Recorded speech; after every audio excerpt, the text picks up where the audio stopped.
Hello and welcome to my alternative channel, Anti-War. And today on Anti-War, we're looking at Sierra Nevada's Hazy Little Thing India Pale Ale, so-called 6.7% alcohol, 35 bitterness units. 35 bitterness units for an India Pale Ale. Introduced in 2017.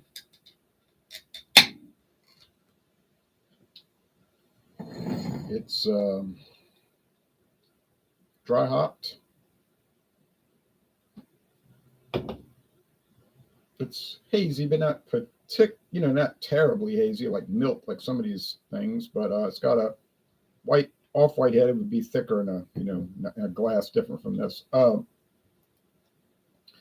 They use Munich malt and two-row pale malt, two types of barley malt. They also use oats and wheat, so it's a multigrain beer. They use Citra, Eldorado, Magnum, Mosaic, and Simcoe hops.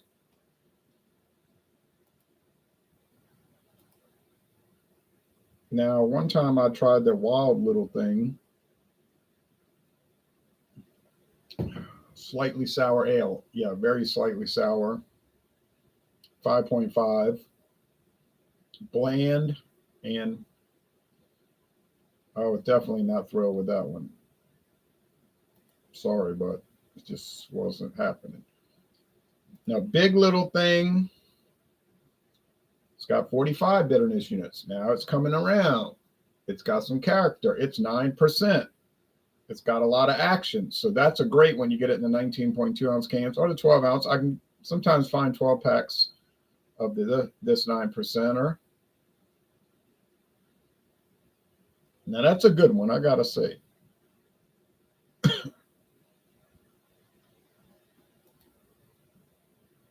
Sunny Little Thing Citrus Wheat Ale.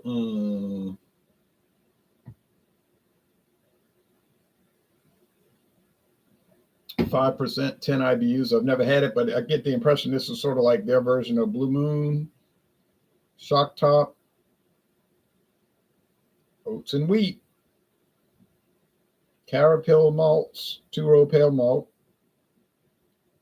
5%. Yeah. Well, we'll see about that one. Tropical Little Thing, limited time. Hazy IPA.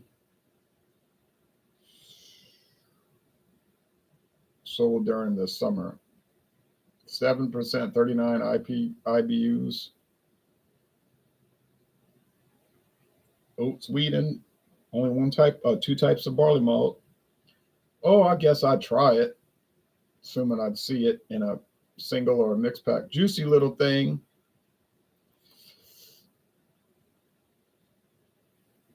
Specialized yeast, 6.5, 35 bitterness units, IPA. Yeah, more like PA.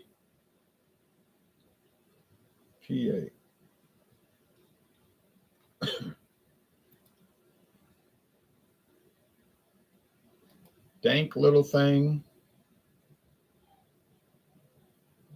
I never heard of that one before. 7.5, 40 bitterness units. Well, it's better. No, I never saw it. Only available through February 2024. No, I haven't seen that one. Can't comment. I might like it. It's a new one. Little Things Party Pack. That's the one I bought with crisp Little Thing lager. I don't know why all these craft beer companies want to make crisp lagers that taste like a Miller High Life. I mean, you could just, buy Miller High Life. Okay, but anyway, that's how it is, Let's check it out. Yeah, that's a different pack. Oh, okay. They got a lot of different things. There's two different packs right now. So depending which pack you get, depending on what's going to be in it. But 4.7, 18 bitterness units. Yeah. Kind of a slightly hoppier Miller Genuine Draft type of situation. But of course, to be fair, no corn or rice added, just acidulated malt, Munich and Pilsner malt and Mosaic hops. So yeah, I'm gonna give it a chance. It might be more like a Michelob, which is a definite winner there. Michelob Original Lager. Okay, so a most excellent hazy ale, in my opinion. All those little things. Okay, some people like this series. I'm not exactly thrilled with it, to say the least, but so far. But Ronnie asked, but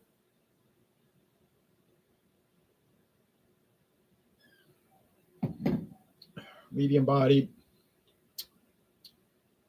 dry finish, sweetness scale probably 3 out of 5 sugar cubes. Bitterness 3 out of 5 bitterness units. I think it's balanced. Some people just don't like that super hard bitterness from the West Coast style IPAs. So, in order to expand the reach, they started going to these fruities and hazies. And, well, of course, they became very popular. I think the popularity is declining now.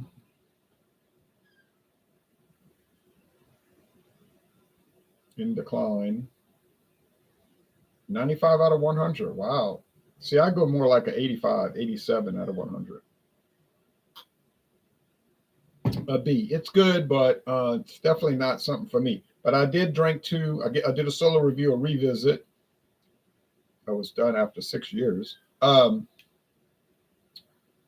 drank one on, I think, Super Sunday. Yeah, Super Sunday yesterday.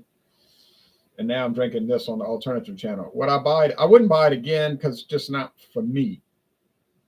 But yeah, I mean, it's kind of on the bland side, but I mean, I am giving it. I'm going to go with an 87. A B. It's a good product. There's a lot of good products that are less expensive. I'm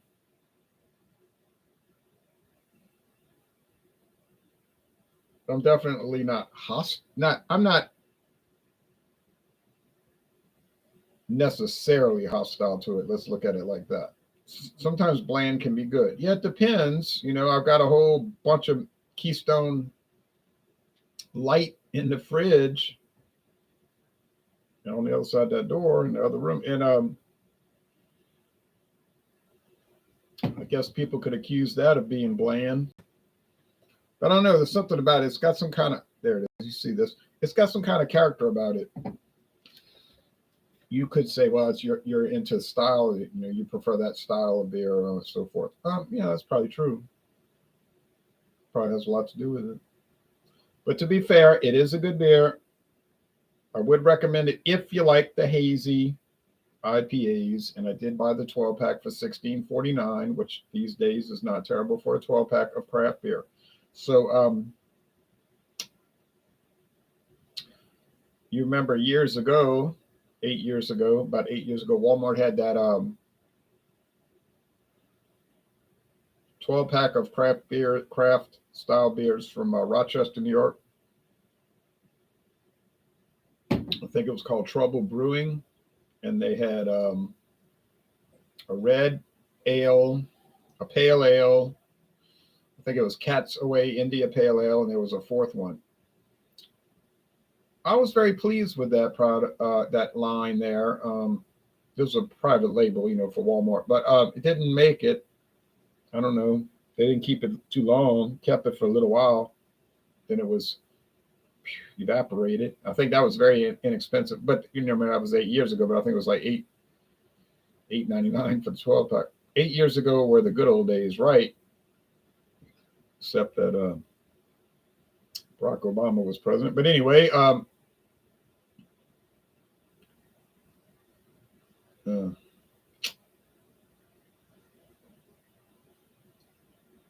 but on the other hand, Hillary Clinton thought she had it in the bag, and she found out she didn't. I knew her campaign was in big trouble after they came out with that tape recording of Donald Trump saying all those ridiculous locker room stories. And they were saying, look at this.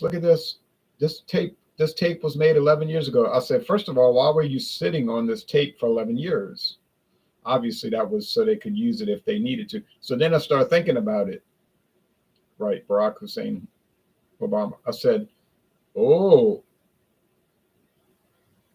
they must see that things are slipping. That's why they released this. This was their trump card, so to speak. But it backfired on them, and that's when their momentum really began to slip, and his campaign was like started going up, up, up after that release because people thought it was a dirty trick. Secondly, they had that same attitude I had, which was, well, if it was so terrible, why'd you sit on it for 11 years? Thirdly, it was obviously just a joke. I mean, it was just like the kind of stuff you hear people talk about at work or at a party. You know, it's like they're obviously not being serious. They're just saying stupid things. You know, I talk to people every day that say stuff like that. And women usually laugh at it. They laugh and think it's funny, you know, like it's silly, like they know it's not true. And it's just like frivolous talk, which I don't think people should do necessarily, but that's the way everybody took it. So then it actually helped his campaign because people were saying, wow, that guy talks just like we do, you know. That's how we talk at work, you know, like saying just guy talk, like dumb stuff, you know. And so after that, I thought she's had it. She finished. She done for. And that's how it worked out. Okay. Anyway, Americans don't like dirty tricks. No, I think they don't, but they get a lot of them. Okay. Anyway, like charging somebody with ridiculous crimes to keep from getting elected president. You know, all these false charges saying, "Oh, you're a criminal. You didn't fill out the paperwork right. You're obviously guilty because you were supposed to put your name on line 11C and you put your name on the line 11B. That's a felony in this state.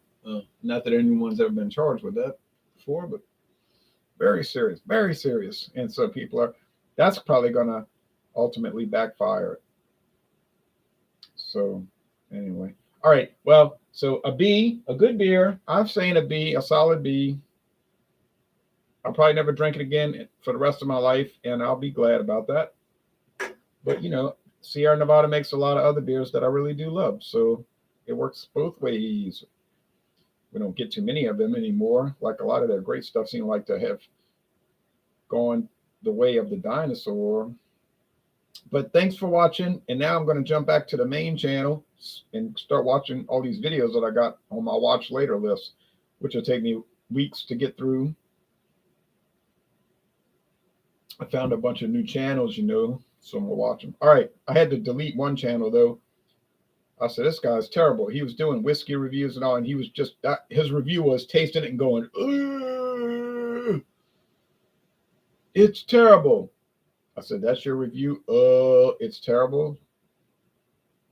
And that happened twice. I said, well, maybe it was one video and he was just, but then it was the second one was just like that. And then the third, and I was like, nah, I don't need to watch that. So I just deleted all the videos. It's like, I could see the pattern. I could see the pattern here, which is worthless, you know, worthless content. All right. Well, thank y'all and take care. And you have a nice Monday night.